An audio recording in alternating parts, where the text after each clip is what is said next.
এত সফট হয়ে যায়, কোমল নরম হয়।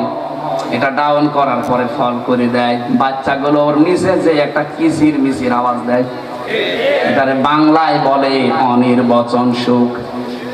আপনি এটা পেতে রাখুনই, যদি সত্যি আল্লাহর ভয় আজকে ডিলিট করে দিতেন, আপনি এটা পেলেন না।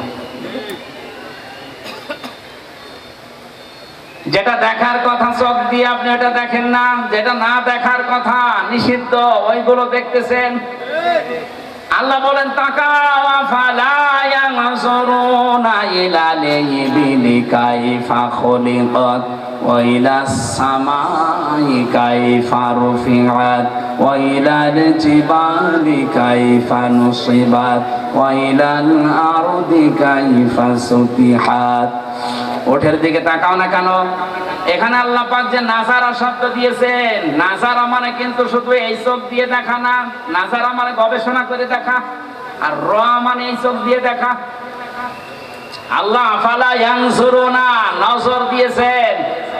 পৃথিবীর মানুষেরা ওঠের দিকে একটু নজর করে দেখতে পারো না, চিন্তা ভাবনা করে কিভাবে তারে বানালাম। একটু আকাশের দিকে তাকাও না কেন? এতটুকু একটা প্যান্ডেল বানাতে কতগুলো খুঁটি দিয়েছো, বিশাল আসমানে কোনো খুঁটি নেই, একটা বারের জন্য বিবেকে নাড়া দেয় না। পাহাড় গুলো বানিয়েছে আমি ব্রেকের মতো।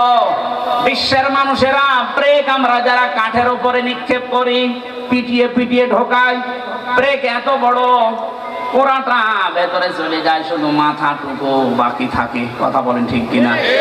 আল্লাহ যদি বলেন পৃথিবীর বুকে আমি ব্রেক স্বরূপ পাথরগুলো, এই পাহাড়গুলো গেড়ে দিয়েছি, তার মানে আমাদের উপরে পাহাড়ের এই যে ৩৬,০০০ ফিট হিমালয়, যেটা ৩৬,০০০ ফিট এত বড় লম্বা, ব্রেকের যদি মাথা থাকে উপরে, ভেতরে যদি প্রায় ১-১.৫ ইঞ্চি ঢুকে যায়, ৩৬,০০০ ফিট যদি উপরে থাকে, কত ৩৬,০০০ ফিট মাটির নিচে আছে বলেন?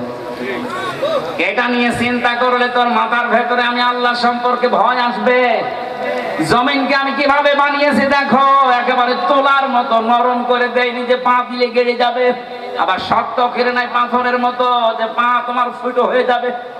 এমন ভাবে বানিয়েছি যেন দেবেও না যায়, আবার শক্ত হয়ে পায়ে ব্যথা না হয়। মাঝখানেরটা বানিয়ে দিয়েছি ওয়াইলাল আরদি কাইফা সুতিহাত। জোরে বলেন আল্লাহু আকবার। চোখটা দিয়েছিল আল্লাহ এই সমস্ত জিনিস দেখার জন্য। আর আমরা দেখি ভারত থেকে পিন আপ করা পত্রিকা আসে, পিন খুলে দেখি কে কত জিনিস নিয়ে বসে আছে। অবশ্য ঠিক নাউজুবিল্লাহ। কোন এলাকা গো এটা? কোরআনে কারিমে আল্লাহ চোখের বর্ণনা দিতে গিয়ে বলছেন আল্লাযী জাআলা লাকুমুল আরদা ফিরাশাও ওয়াস সামাআ বিনাআ ওয়া আনজালা মিনাস সামাই মাআন ফাআখরাজা বিহি মিনাস সামারাত রিজকান লাকুম ফালা তাজআলু লিল্লাহি আনদাদা ওয়া আনতুম তা'লামুন। বলেন আল্লাহু আকবার। আমি এই যে জমিন বানিয়েছি তোমাদের জন্য বিছানা, আমি আকাশ থেকে পানি নিজেই তোমাদের জন্য নাযিল করি, যত রকমের ফল ফলাদি ফসলাদি কারো ক্ষমতা নেই। আমি যদি আল্লাহ নিজ থেকে অঙ্কুরিত না করি, তামাম দুনিয়ায় পানি দিয়ে ভর্তি করে দাও, যদি ভেতর থেকে আমার আওয়াজ না আসে, আমার আদেশ না হয় যে না এগুলো অঙ্কুরিত হওয়া যাবে না, কিয়ামতের আগে কারো সাধ্য নেই কোনো একটা শস্য দানা উপরে তোলা। আল্লাহ এগুলো দেখার জন্য বলেন আর চিন্তা ভাবনা করার জন্য বলেন। এরপরেও তোমরা আমি আল্লাহর সাথে শরীক করো, বিবেক কি মরে গেছে? ওয়ালাহুম আযানুন লা ইয়াসমাউনা বিহা, তোদের কান আছে তোরা শুনিস না, যেটা শোনা দরকার ওটা শুনে না, যেটা শোনা দরকার না ওটা শুনে। কত কিছু শুনতেছে খবরের কাগজে, টেলিভিশনের পর্দায়, শোনার পরেও না শোনার ভান করে থাকে, শুধু নিজের দলের লোক। কথা বলেন না কেন?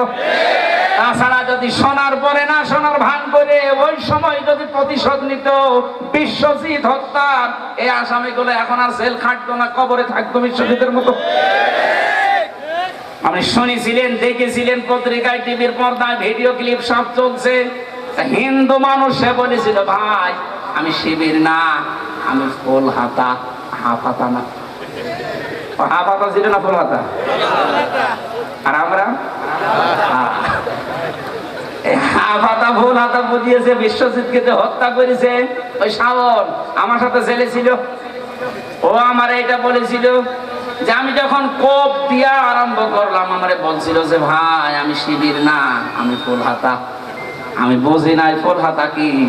পরে আমারে বলছে আমার নাম বিশ্বজিৎ।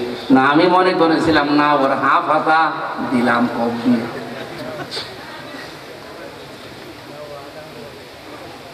আপনি ওই সময় জানার পরে যদি সত্য হাতে সত্যিই নিষিদ্ধ যেমন হয়েছে কিছুদিন আগে, ওই সময় নিষিদ্ধ করে দিলে এত মানুষের জীবন ঝরে যেত না। কত কিছু আপনি দেখতে পান চোখের পর্দায়, টিভির পর্দায়, পত্রিকার পাতাগুলোতে ভেসে আসে। দেখার পরও আপনি না দেখার ভান করে থাকেন। এই যে তিনটি ইন্দ্রিয় শক্তি আল্লাহ সবাইকে দেয়নি। পাগলকে বিবেক দিয়েছে, এই জন্য পাগলের বিচার নেই। অন্ধকে আল্লাহ চোখ দেয়নি, এই জন্য অন্ধের চোখের বিচার হবে না। কালা ছাড়া এরা কানে শুনতে পায় না, এই মানুষগুলোর কানের বিচার হবে না। যে তিনটি যার আছে, এই তিনটির সঠিক ব্যবহার যার নেই, উলাইকা কালা নাম, ওই লোকটা হচ্ছে চতুষ্পদ জানোয়ারের চাইতেও খারাপ। আমরা শুধু জানোয়ার বলেনি, বালহুমা দল, এর চাইতেও খারাপ। উলাইকা হুমুল গাফিলুন, এরা গাফেল। এরা কি বলেন বলেন? কোন মানুষ যদি গাফেল হয়ে যায় সে জাহান্নামী। কেন কোন মানুষ যদি সতর্ক হয়, এই সতর্ক হওয়ার পরেই তার নামাজ, তার কোরবানি, তার জীবন, তার মরণ সবগুলোকে সে পবিত্র করার জন্য চেষ্টা চালায়। আল্লাহ তাদের সম্পর্কে একটা তথ্য জানিয়েছেন সূরা নাহলের 32 নম্বর আয়াতে। রব্বুল আলামিন বলেন, আল্লাযীনা তাতাওয়াফাহুমুল মালাইকাতু তাজ্জিবিনা ইয়াকুলুনা সালামুন আলাইকুম উদখুলুল জান্নাতা বিমা কুনতুম তা'মালুন। বলেন আল্লাহু আকবার। ঢাকাবাসী আমি সহ প্রত্যেকে আয়াতটা একটু খেয়াল করেন।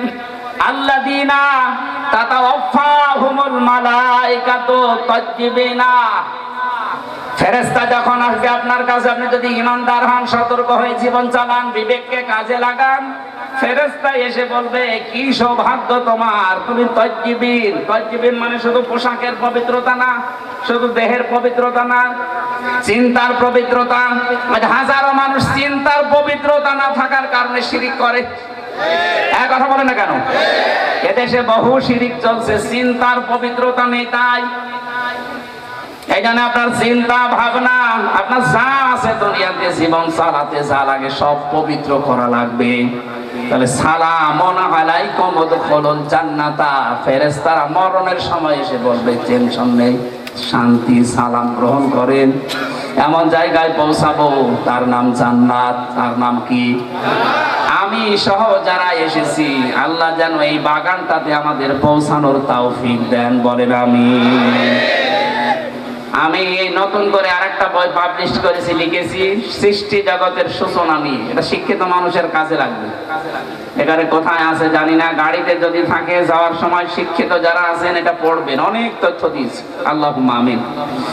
লা ইলাহা ইল্লা আনতা সুবহানাকা ইন্নী কুনতু মিনাজ জালিমিন। রব্বুল আলামিন, কোরআনে কারীম শুনতে গিয়ে রাত 12টা বেজে যাচ্ছে। এত কষ্ট করে যে মানুষগুলো বসে আছে, মেহেরবানি করে এদেরকে কোরআনের হেদায়েত দিয়ে দাও। এ মাহফিল সাজাতে তোমার যে যুবক বান্দা বান্দীগুলো এত কষ্ট স্বীকার করেছে, এই যুবকদেরকে সেই মা পেটে গিয়েছে, মায়ের পেট খাদিজার মতো বানিয়ে দাও। বিবেকটা কাজে না লাগলে কি কি হবে আমরা কিছুটা হলেও শুনেছি।